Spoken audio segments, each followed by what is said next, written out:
Hey guys, welcome back to part 3 of the PC build video. Now today, all we'll be doing is installing a motherboard, so it'll be this motherboard into that case.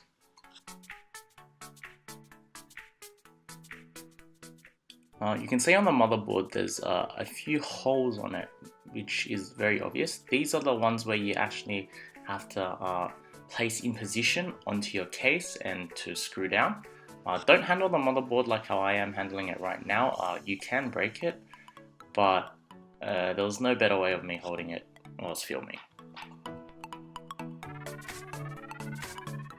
So you can see on the case there's a few standoffs placed for motherboards of multiple sizes. At the bottom two, these are two specific ones which don't have motherboard standoffs. You can see the case actually supplied a single motherboard standoff. These are the kind of things you actually have to screw in, depending on what kind of motherboard. If it's full-size ATX, you should be fine. However, this case was only giving me one extra standoff, so I needed to unscrew one of the standoffs which were already pre-installed and install it back into the position on the case suitable for this MATX motherboard.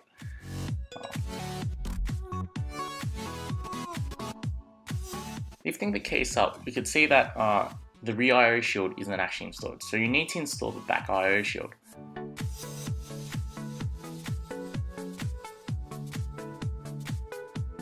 That's the back IO shield if you're wondering. Just so you know, it can be very difficult installing a rear IO shield at times.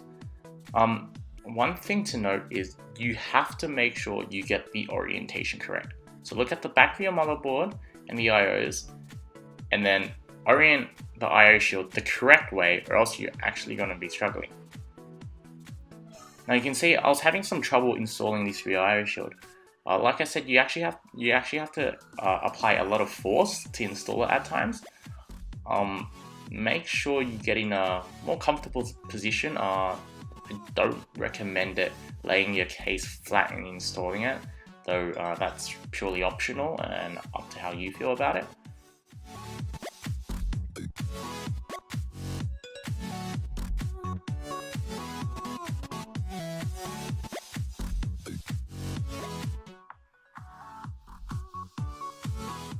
Alrighty, so now it's the process of actually installing the motherboard into the case.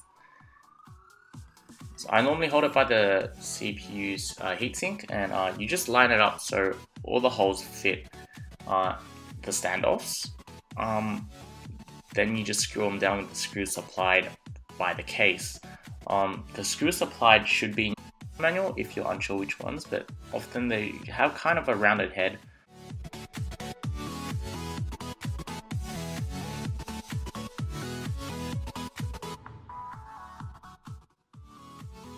Just screw down the screws into the location where they're required on the motherboard.